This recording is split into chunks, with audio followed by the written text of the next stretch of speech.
senators, Mr. Speaker. It's not outsiders coming in here. It's the same group of senators, Mr. Speaker. When it is in the plenary, Mr. Speaker, it gives an opportunity to many more senators to bring in their perspective, raise all the questions, interrogate the matter that is before the House, Mr. Speaker, and it brings a richness that comes from the diversity of the number of senators who will be sitting here. That is why, Mr. Speaker, I stand to oppose that motion and say that both should be treated equally. And what the plenary or the special committee will need to do is observe what is provided for under Article 50 of the Constitution to render a fair process to the governor when she appears here and to those who are complaining against the governor, Mr. Speaker. And for those reasons... Senator Karen Nyamu. Thank you, Mr. Speaker. And Mr. Speaker, I have listened very carefully to my colleagues who are supporting the motion to have this process done in a committee, and I cannot state a single reason. They say no process is better, but the committee is better. Mr. Speaker, barely 1 year since Governor of Meru, Governor Wawira Impeachment, appeared before the Senate on an impeachment motion.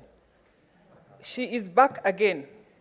And Mr. Speaker, the day that it was ruled in the County Assembly of Meru that the governor had been impeached, headlines were flowing. The conversation was national.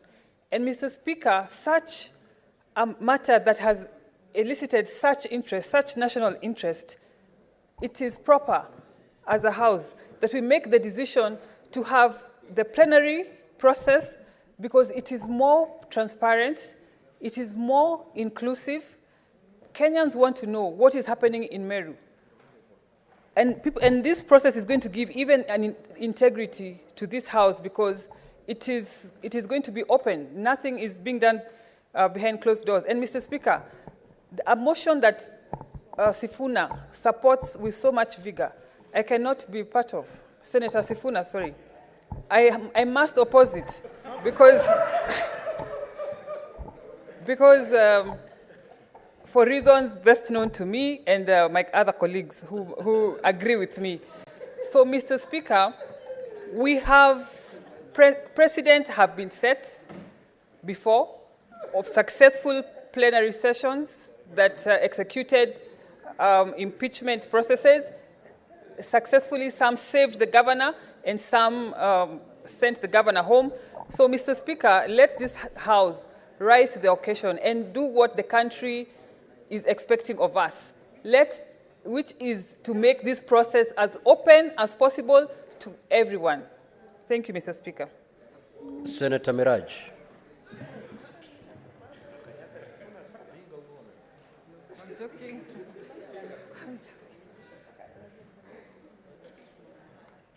Mbona?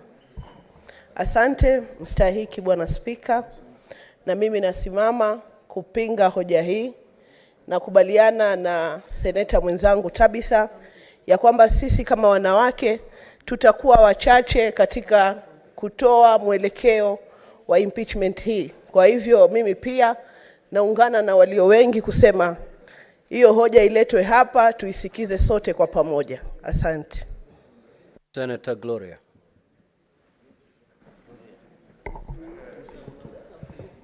Thank you, Mr. Speaker. As a staunch defender of women and women's rights, I stand to oppose the motion that has been tabled by Senator Ledama. Mr. Speaker, I've been on record talking about fair hearing. I've been on record talking about transparency, Mr. Speaker. And I believe wherever Governor Wawira is seated and watching and following, I believe that I speak on behalf of her thoughts today, that she wants to come to the public finally to defend and to tell us what is really happening, Mr. Speaker. And plenary offers her that opportunity, Mr. Speaker.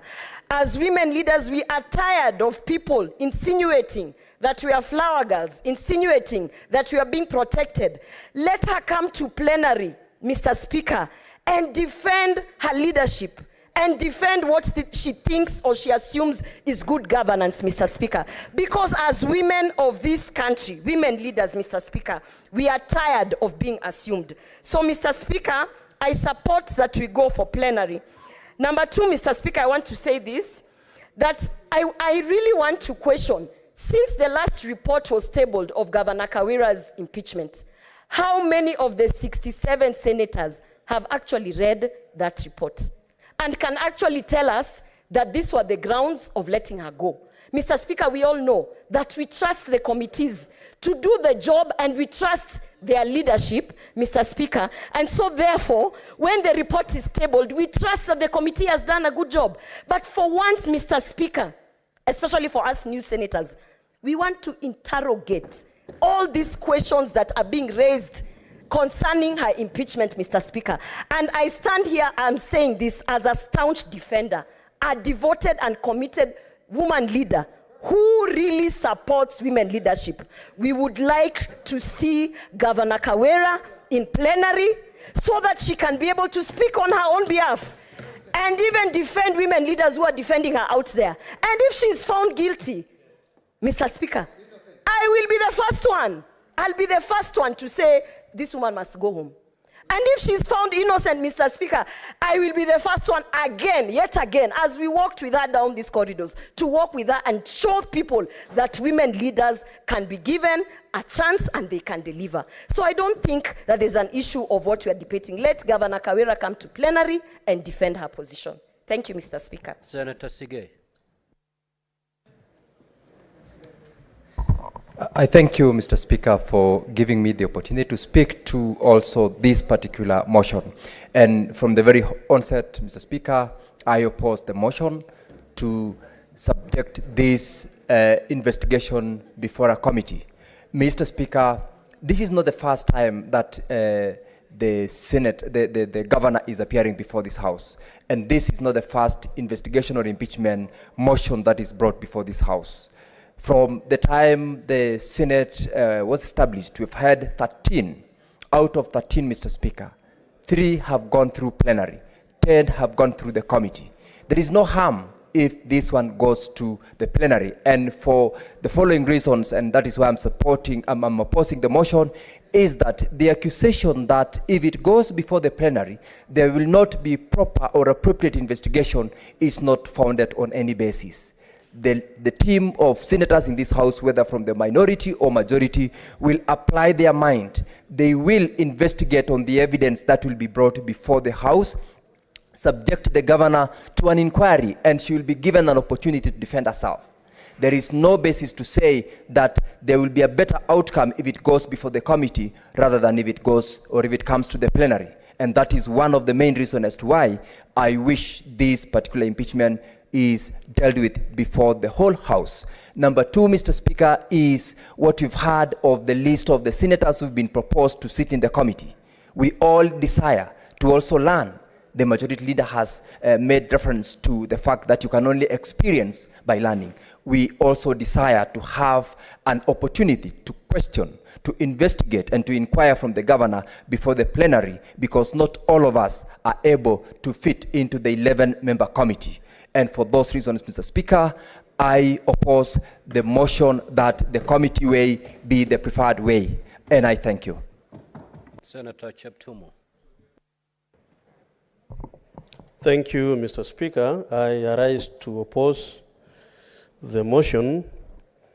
And Mr. Speaker, as I do so, I want to say that there was wisdom. The drafters of the standing orders of this House gave 2 options, through plenary or through a special committee. But, Mr. Speaker, both options will do one particular thing, that is to investigate, whether plenary or in the committee. Mr. Speaker, what is investigation? If you read in the dictionary, it says it is carrying out systematic or formal inquiry to discover and examine the facts so as to establish a truth. The question, Mr. Speaker, that arises is, is it possible in the plenary to undertake systematic and formal investigation? And the answer is yes. Just as also it is true that in committee, you can do the same. Mr. Speaker, when this issue came before the House, the first time the governor for Meru was impeached, Mr. Speaker, this House gave a chance to the committee. And Mr. Speaker, we know the consequences of that particular impeachment motion. Mr. Speaker, today, we have the second impeachment motion. Mr. Speaker, I think it is prudent for this House, this time round, we should be able to allow plenary to deal with this matter, Mr. Speaker, so that we discover, we do the inquiry. And Mr. Speaker, I want to agree with what Senator Nyeri spoke about. We don't think better in special committee than when we're in plenary. In fact, to me, Mr. Speaker, the debate and the discussion in plenary will actually even be more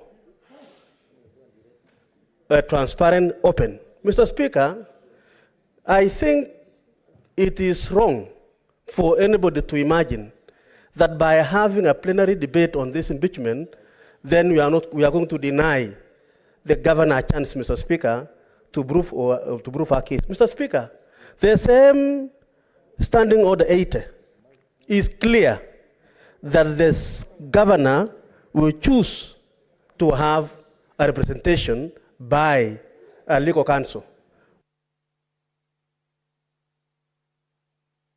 Senator Seki. What is the point of order, Senator Sifuna? With your kind permission, Mr. Speaker, under Standing Order 109, I would like to propose that we now call the mover to reply.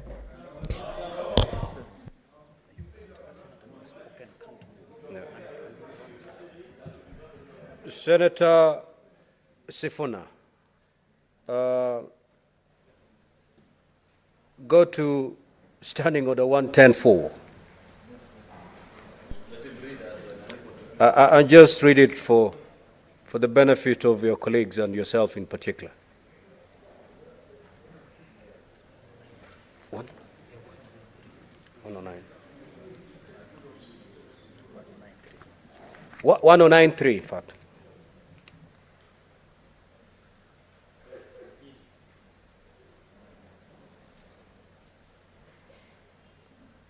Do you wish to proceed with your point of order? No. Good. Senator Seki. Thank you, Honorable Speaker. I also rise to oppose this motion on the impeachment of Governor Wawira. I want to take this opportunity to say that this Senate, this House, has an opportunity to understand more about the issues of Meru County, rather than going to the committee way. I suggest that and propose that we go the plenary way, because it will give us opportunity to hear for ourselves, to see what is happening in Meru County, and understand more problems that are coming from the governor herself. I want to take this opportunity to say that going the committee way, we tried that, and it is another chance that we also experience this opportunity to go the plenary way. I want to say that, yes, it is true. We have seen this House going through committee ways in different or with different governors that who have been impeached. But I believe that this process of plenary will give us a chance as new senators also to debate and also to give our contribution as delegations of counties to this motion. So I think I do oppose this motion. Thank you, Honorable Speaker. Senator Kisang. Thank you, Honorable Speaker. Honorable Speaker, as by Standing Order 80, the Senate, we have the two options, either to go to plenary or committee way. I want to speak as the chair of, I was the chair for impeachment motion for Deputy Governor for Siaya, and during that particular impeachment motion and process, Honorable Speaker, we were able to give both sides, the accusers and the Deputy Governor, enough time. We sat as a committee through the night looking at all the reports. From my side, Honorable Speaker, I believe the committee way is the best way to go. Honorable Speaker, members have an issue with the 6 members from Kenya Kwanza side who sat December last year when they were presiding over the impeachment motion for Wawira. I believe the reason why they were put there by the leadership of Kenya Kwanza, it's because they want them to bring historical memory. That is the reason why they are there. So covering life, the same as if we have it at plenary. So by going to committee way, we are not losing anything. If anything, will gain, because if the committee finds that there is substantiated allegations, then it will come to the committee. It will come to plenary. There will be 2 options. I mean, there will be 2 opportunities for the speaker, for the governor. Honorable Speaker, I support this motion and ask my colleagues, this is a bipartisan motion, just to agree on numbers on a committee. Thank you, Honorable Speaker, I support. Senator Kenywa. Asante sana, Bwana Speaker. But who has given you that permission to stand? Senator Kenywa. Asante, Bwana Speaker, kwa kunipa fursa hii. What is your point of order, Senator Omtata? Order number 109, and ask that the move of the motion be now called upon to reply, because we are now bombing rubble. We are repeating ourselves. There's nothing new being said. So let the mover be called to reply. Now, Honorable have a seat, Senator Folamu. You can take your seat, please. Now, Honorable Senators, Senator Omtata has read the mood of the House and is seeking for the chair to call the mover to reply. Now, will as many? No. Senator Maruma, take your seat. This is a matter we can dispense with in a minute. Okay? So I will proceed to put the question. Will as many as of that opinion say aye? Aye. Will as many as of the contrary opinion say nay? So the ayes have it. Senator Ledama, proceed to reply.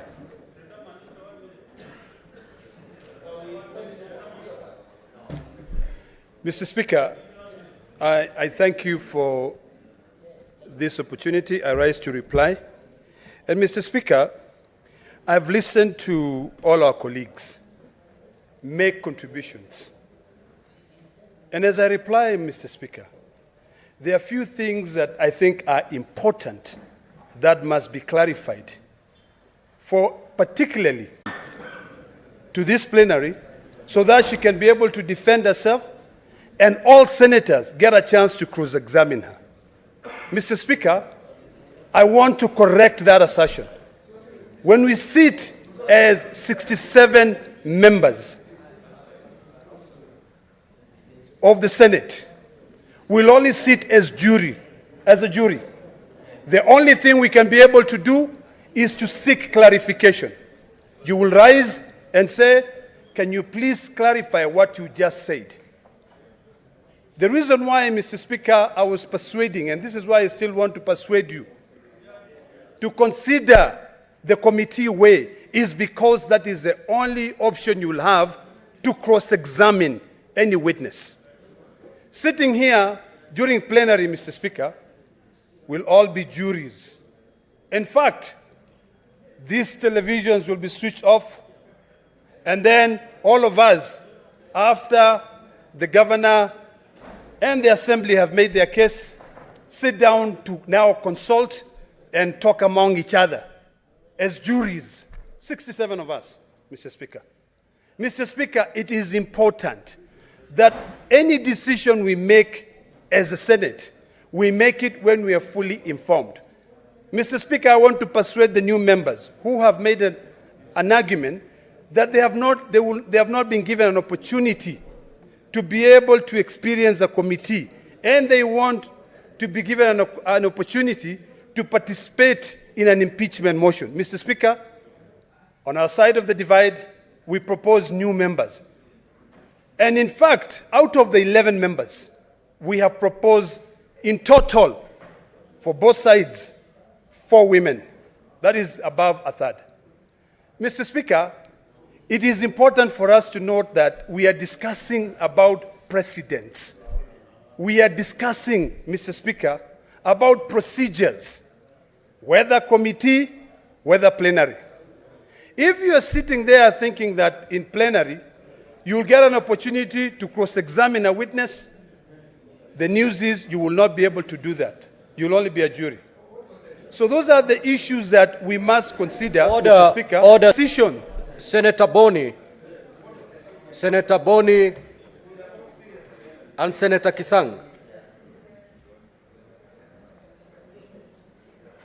Thank you, Mr. Speaker.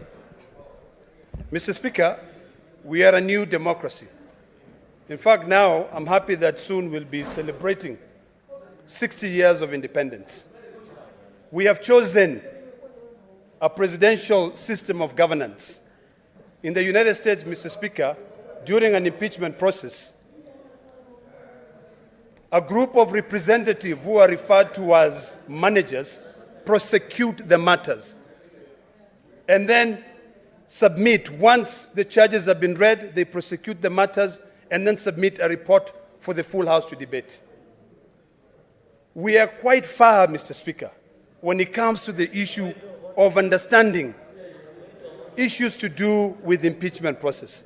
And I know, Mr. Speaker, and I want to persuade my colleagues that I know that we are sitting here, and in most cases, Mr. Speaker, what drives us is our political affiliation, Mr. Speaker. I want to remind us, and as I persuade you, as I close, Mr. Speaker, I want to persuade you that whatever happens today, remember it will go on record. It is something which will be able to help build this Senate. I know as you sit there, you've made up your mind.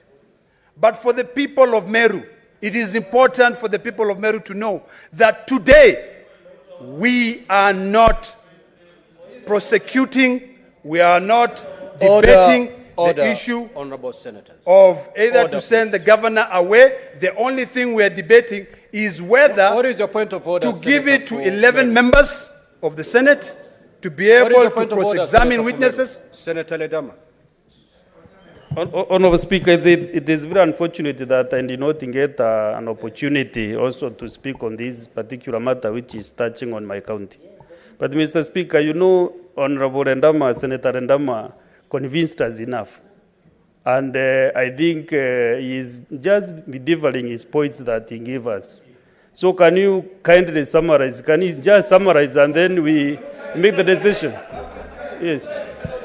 Yeah, you just summarize your reply. You don't need to, that is the reason why we could have been given 2 minutes each. Because I was on the queue also. It is not fair at all. Senator for Meru. Indeed, I am aware. Indeed, I'm aware that this matter originates from your home county. However, if you look at our standing orders, the mover has 20 minutes to make a reply. So, Senator Ledama, you are left with 3 of the 20. 3 of the 20? Yeah. Mr. Speaker, I thought I was left with 17 of the 20, but I will respect... Proceed, the 3 minutes now you have Within to. 3 minutes, Mr. Speaker, I want to conclude as follows. You know, we can make all the noise. And, Mr. Speaker, please... Order. What is the point of order, Talk Senator to Senator Cherargei. Cherargei? Freeze my time. Mr. Speaker, I needed for future engagement. I'm raising understanding order number 98, number 103, number 47, 48, and number 111. Mr. Speaker, I need your interpretation. When a motion is limited, after you have put the open for the debate, does it mean that the mover, when they are replying, are also limited to 3 minutes?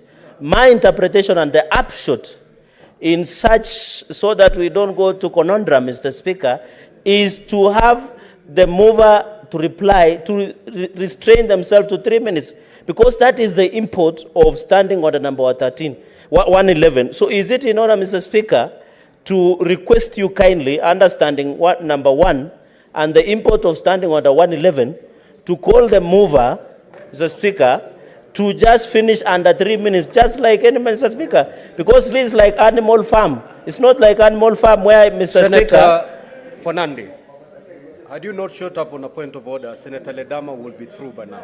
I said he had 3 minutes. Okay, thank you for the guidance. I just needed that clarity. Thank you. Mr. Speaker, you know, my dear brother from Nandi love to hear the sound of his Senator voice. Ledama. Thank you, Mr. Speaker. Just proceed to All right. conclude. Let me conclude in 2 minutes, Mr. Speaker. Mr. Speaker, as I conclude, I want to conclude with the following. Number 1, that it is important for us to know the facts of either committee or plenary. During committee, our distinguished 11 senators will get a chance to retreat, to go and write a well-thought-out report and come back here to be able to persuade us either to send the governor home or to save the governor. During plenary, Mr. Speaker, this will only take 2 days. There is no time to go and retreat.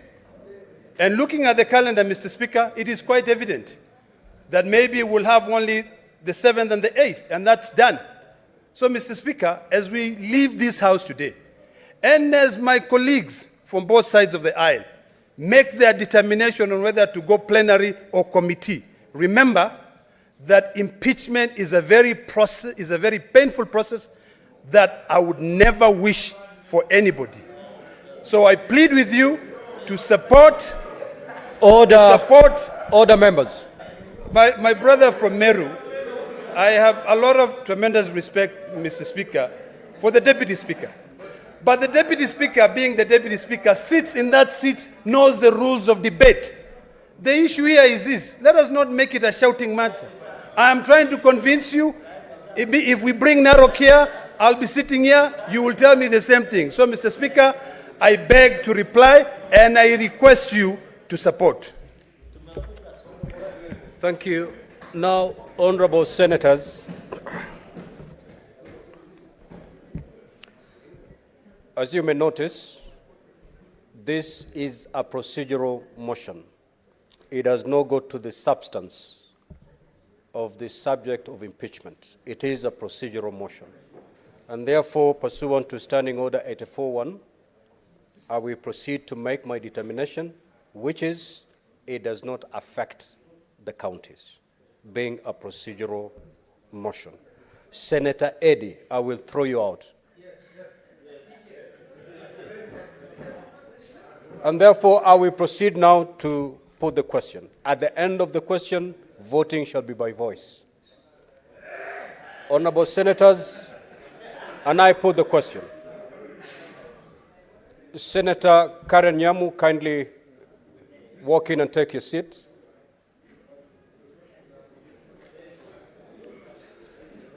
that whereas pursuant to Article 181 of the Constitution and Section 33 of the County Governments Act, on Wednesday, 25th of October 2023, the Meru County Assembly order members. How will you vote if you won't hear the question? Or what are you going to vote on if you cannot be still to hear the question? Order members. That whereas, pursuant to Article 181 of the Constitution and Section 33 of the County Governments Act, on Wednesday, 25th October 2023, the Meru County Assembly approved a motion to remove from office by impeachment the Honorable Wawira Impeachment, the Governor of Meru County. And further, whereas by a letter reference M/Cares Volume 4/43, dated 26th of October 2023, and received in the office of the Speaker of the Senate on Friday, 27 October 2023, the Speaker of Meru County Assembly, Senator Cherangei, informed the Speaker of the Senate of the approval of the motion by County Assembly and further forwarded to the Speaker of the Senate documents in evidence of the proceedings of the Assembly. And whereas pursuant to Section 33(3)(b) of the County Government Act and Standing Order 81B of the Senate by resolution may appoint a special committee comprising 11 of its members to investigate the matter.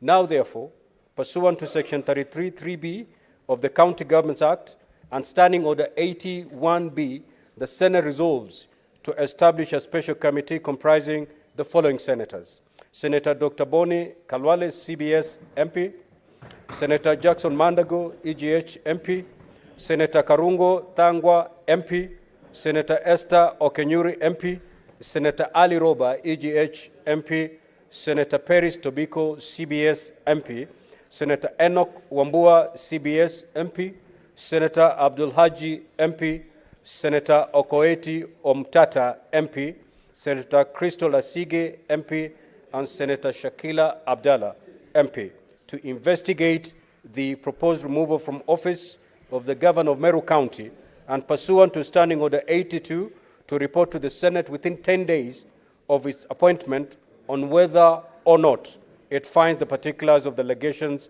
against the Governor to have been substantiated. Will as many as of that opinion say aye? Aye. Will as many of the contrary opinion say nay? Nay. The nays have it.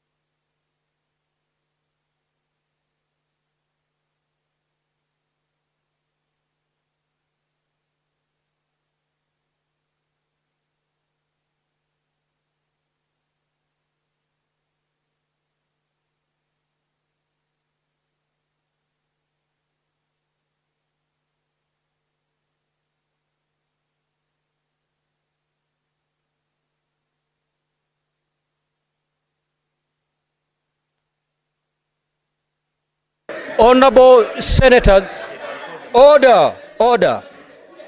If you're standing, you'll be counted with this side.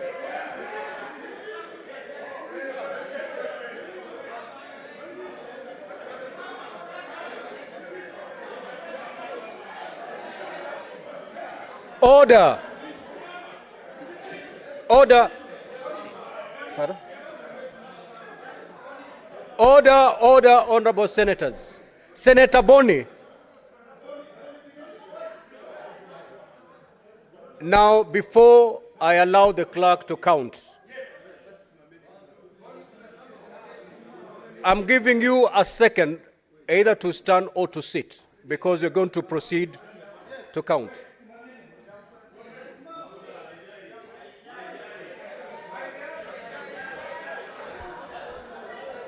Order, Senator Ledama. Senator Ledama, you stand and keep quiet. You're not conducting a no.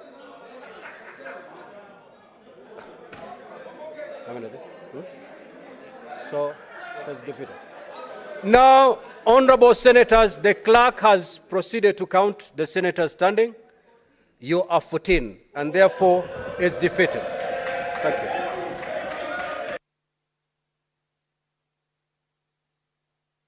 Matthew had been.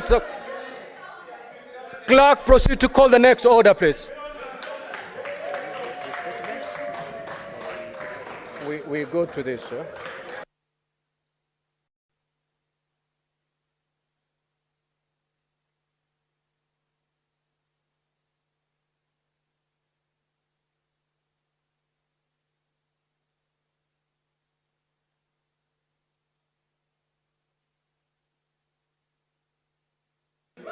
Order, order, honorable senators.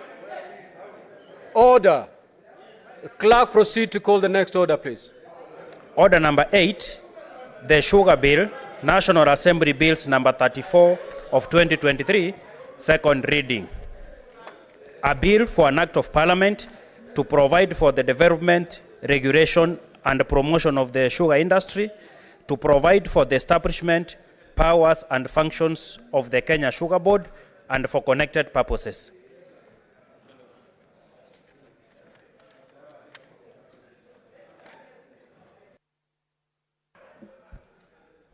Now, honorable senators, kindly take your seat. For those who are not willing to continue after that vote, please, you can wait your colleagues in the lounge, but don't disrupt the proceedings of the House. We need to proceed. Now, pursuant to Standing Order 45-2, I will again further rearrange the sequence of today's order paper. And Senator Fomeru, kindly take your seat. If you look at today's order paper, order number 19 and 20, these are orders that have been appearing in our order paper for the last 3 months, if not more. These are procedural.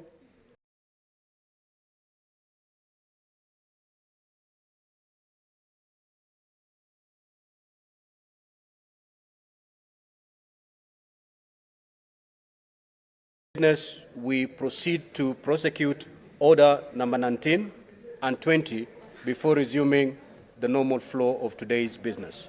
Clerk, proceed to call the order.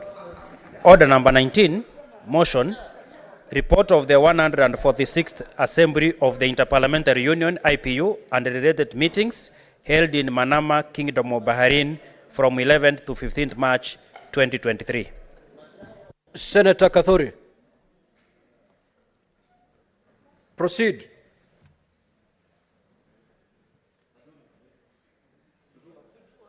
Well, this motion is by the Senator Fomeru. The report on the 147th Assembly of the Interparliamentary. The report on the Manama. Honorable IPU Speaker. Report. Honorable Speaker. No, wait. Please give me time.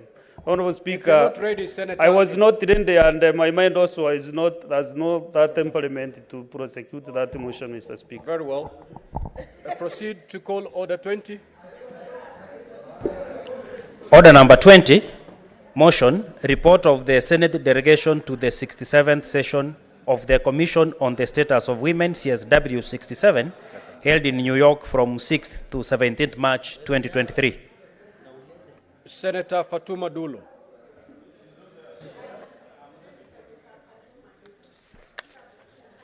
Yes, you can do that.